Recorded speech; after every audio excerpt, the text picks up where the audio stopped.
दोस्तों, लाओजो प्राचीन चीन के एक फेमस फिलोसोफर थे जिन्होंने ताओ ते चिंग नाम के मशहूर धर्म ग्रंथ को लिखा था। और आपकी जानकारी के लिए हम बता दें कि चीन का प्राचीन ताओ धर्म भी लाओजो द्वारा लिखे गए इसी धर्म ग्रंथ पर आधारित है। दरअसल लाओजो ने इंसान के जीवन को आसान बनाने और उसको सही ढंग से जीने के तरीकों के बारे में बहुत कुछ लिखा है और उनके टीचिंग्स को फॉलो करके कोई भी इंसान अपने जीवन को बिना किसी तनाव और चिंता के बड़ी आसानी से जी सकता है। इसलिए आज की हमारी इस वीडियो में भी हम आपको लाओजो की राइटिंग्स पर आधारित 5 ऐसे शिक्षाओं के बारे में बताने वाले हैं जो आपकी जिंदगी जीने के तरीकों को पूरी तरह बदल कर रख देगी। Number 1, enough is enough. जिस तरह हम इंसान खुद को ओवर बर्डन करते हैं, ठीक वैसे ही हमारे अंदर जरूरत से ज्यादा इकट्ठा करने की एक खराब आदत भी होती है। हम देखते हैं कि अमीर लोग हमेशा और ज्यादा अमीर होने की कोशिश में लगे रहते हैं क्योंकि उनके लिए अपनी संपत्ति को बढ़ाते रहना ही जिंदगी होता है। लेकिन असल में जब हमारी लाइफ का उद्देश्य सिर्फ ज्यादा से ज्यादा हासिल करना हो जाता है तो हम अपनी जिंदगी को सही तरीके से जीना भूल जाते हैं। प्राकृतिक रूप से देखें तो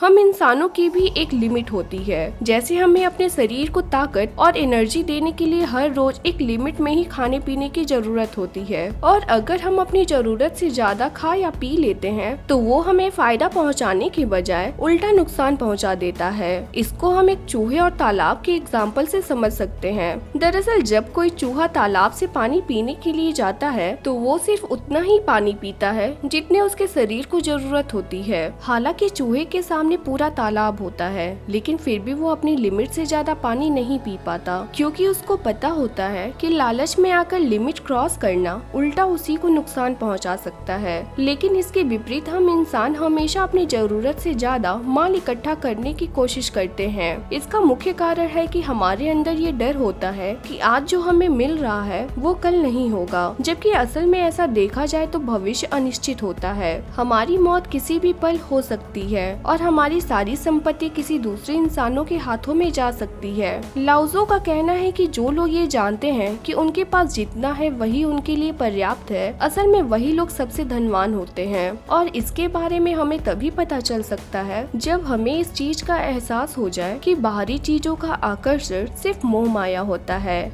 number 2, don't cling to life. जिंदगी को सेलिब्रेट करने और हमेशा जिंदा रहने की इच्छा रखने में बहुत बड़ा अंतर होता है। अगर आप मौत के डर से जिंदगी को पकड़े रखने की कोशिश करते हैं तो आपकी लाइफ में सेलिब्रेट करने के लिए कुछ भी नहीं बचता और लाइफ बेहद गंभीर व दर्दनाक हो जाती है। दरअसल मौत को दुनिया का सबसे बड़ा और भयानक डर माना जाता है और मौत के डर की वजह से ही इंसान हमेशा जिंदा रहने का ख्वाहिशमंद बन जाता है। अब यूँ तो दुनिया में बहुत से लोग ये दावा करते हैं कि वे मौत से नहीं डरते, जबकि असल में वे लोगों द्वारा बनाए गए मौत के उस काल्पनिक आइडिया से नहीं डरते जिसको हम सब लोग मौत मानते हैं। और मौत का ये काल्पनिक आइडिया सच्चाई से बिल्कुल मेल नहीं खाता क्योंकि हम इस चीज को कभी इमेजिन ही नहीं कर सकते कि दुनिया में नहीं होना कैसा महसूस होता है। हालांकि एक चीज ऐसी है जो हमें हमारे पूर्ण विनाश का अनुभव कराती है और उसको मौत के डर के बेहद करीब माना जाता है। वो चीज हमारी सेल्फ इमेज की मौत होना, क्योंकि दुनिया के ज्यादातर लोग इसी को मौत का डर मानते हैं। यानी हम खुद होने के बारे में जो सोचते हैं उस एहसास को खोने के डर का विचार ही मौत का असली डर कहलाता है।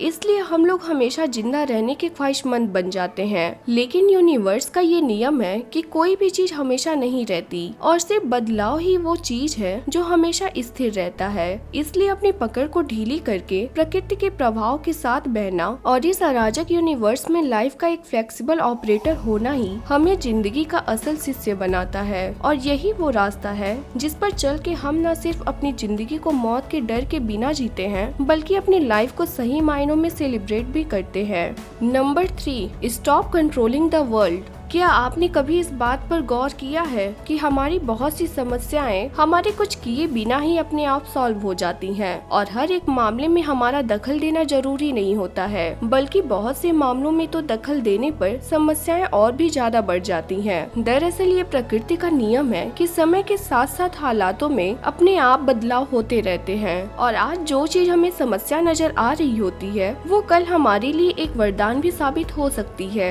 इसलिए हमें हर एक चीज को कंट्रोल करने की कोशिश नहीं करनी चाहिए। इसका एक बहुत अच्छा एग्जाम्पल हमें कंपनियों के ऑफिसों में देखने को मिलता है, क्योंकि ऑफिस में कोई न कोई मैनेजर ऐसा जरूर होता है जो हर एक प्रोसेस को अपने कंट्रोल में लेना चाहता है, और इसका नतीजा ये होता है कि टीम ठीक से काम नहीं कर पाती, कोवर्कर्स एक दूसरे से नफरत करने लगते हैं और काम का स्ट्रेस बहुत ज्यादा बढ़ जाता है। लेकिन जब वो मैनेजर छुट्टी लेकर कुछ हफ्तों के लिए कहीं चला जाता है तो उसकी गैर मौजूदगी में टीम के अंदर सब कुछ सही तरीके से होने लगता है। लाओत्ज़ो का कहना है कि एक अच्छा लीडर चीजों को कंट्रोल नहीं करता, बल्कि उन्हें बैकग्राउंड से ऑपरेट करता है। वो लोगों को उनका काम खुद ही अपने हिसाब से करने देता है और उनके काम में अपना दखल बहुत कम देता है। रिसर्च में भी ये बात सामने आई है कि ज्यादातर मामलों में समस्याएं बिना कोई दखल दिए ही प्राकृतिक रूप से अपने आप हल हो जाती हैं। इसलिए किसी भी मामले में अपना दखल देने से पहले हमें यूनिवर्स पर भरोसा करके चीजों को खुद ही हल होने का मौका देना चाहिए, क्योंकि जितना हम चीजों को अपने कंट्रोल में लेने की कोशिश करते हैं उन चीजों के बिगड़ने के चांसेस और भी ज्यादा बढ़ जाते हैं। इसलिए जितना हो सके हमें चीजों का कंट्रोल अपने हाथों से छोड़कर प्रकृति के हाथों में सौंप देना चाहिए। Number 4, don't overburden yourself. दुनिया में अक्सर ये देखा जाता है कि लोग सफलता हासिल करने और किसी चीज को पाने के लिए खुद को अपनी सीमाओं से आगे पुश करते हैं, क्योंकि सभी लोग ये जानते हैं कि लाइफ में ग्रो करने का यही मात्र एक तरीका होता है। इसके लिए हम एक बॉडी बिल्डर का एग्जाम्पल ले सकते हैं, क्योंकि कोई भी बॉडी बिल्डर तभी अपनी मसल साइज को बढ़ा पाता है जब वो अपनी बॉडी को उसके लिमिट से आगे पुश करता है। हालांकि बहुत से नौसिखिए बॉडी बिल्डर इस प्रोसेस के एक सबसे अहम अंग को नजरअंदाज कर देते हैं, जो कि रेस्ट करना होता है। दरअसल किसी भी एक्सरसाइज के बाद हमारी बॉडी को रिकवर होने के लिए रेस्ट की जरूरत होती है, लेकिन कुछ लोग जल्दी सफलता हासिल करने के लिए बिना रेस्ट की अपनी मसल्स को ओवरबर्डन कर देते हैं। इसका नतीजा ये होता है कि उनकी बॉडी ग्रो करने के बजाय उल्टा बीमार पड़ जाती है।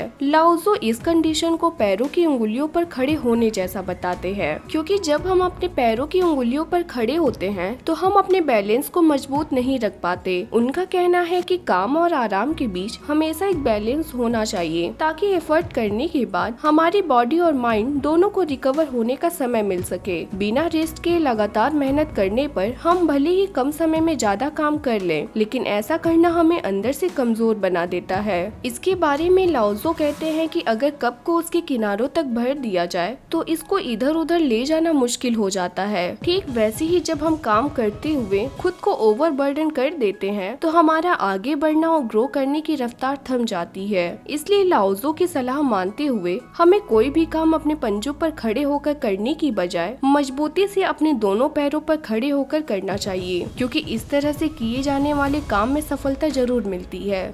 Number 5, don't force anything. Tao Te Ching ग्रंथ के कई चैप्टर्स में लाओत्ज़ो ने चीजों को फोर्स ना करने के प्रिंसिपल्स के बारे में लिखा है। उनका कहना है कि जब हम किसी चीज को होने के लिए जबरदस्ती फोर्स करते हैं तो असल में हम उन चीजों के नेचुरल फ्लो के विपरीत जा रहे होते हैं, और इसकी वजह से कई बार हम मुसीबतों में भी पड़ जाते हैं। हमें अक्सर ये भ्रम हो जाता है कि हम उन चीजों को भी फोर्स कर सकते हैं जिनको एक्चुअल में फोर्स करना इम्पॉसिबल है। लाओत्ज़ो खुद ये कहते हैं कि चीजों को करने के लिए प्रकृति का अपना एक अलग तरीका होता है। तभी तो प्रकृति द्वारा बनाई गई कुछ चीजें बड़ी और भारी होती हैं, तो वहीं कुछ चीजें छोटी और हल्की। कुछ चीजों को बढ़ने में सदियों का समय लगता है, तो वहीं कुछ चीजें पैदा होकर उसी दिन मर भी जाती हैं। जैसे इन सभी चीजों के आकार, वजन और बढ़ने की रफ्तार आदि को प्रकृति तय करती है, ठीक वैसे ही हम इंसान भी प्रकृति के इस फ्लो में बंधे हुए होते हैं। हमारा एक छोटे बच्चे से बड़े होकर वयस्क बनना, चीजों को सीखना और हमारे शरीर के अंगों का काम करना,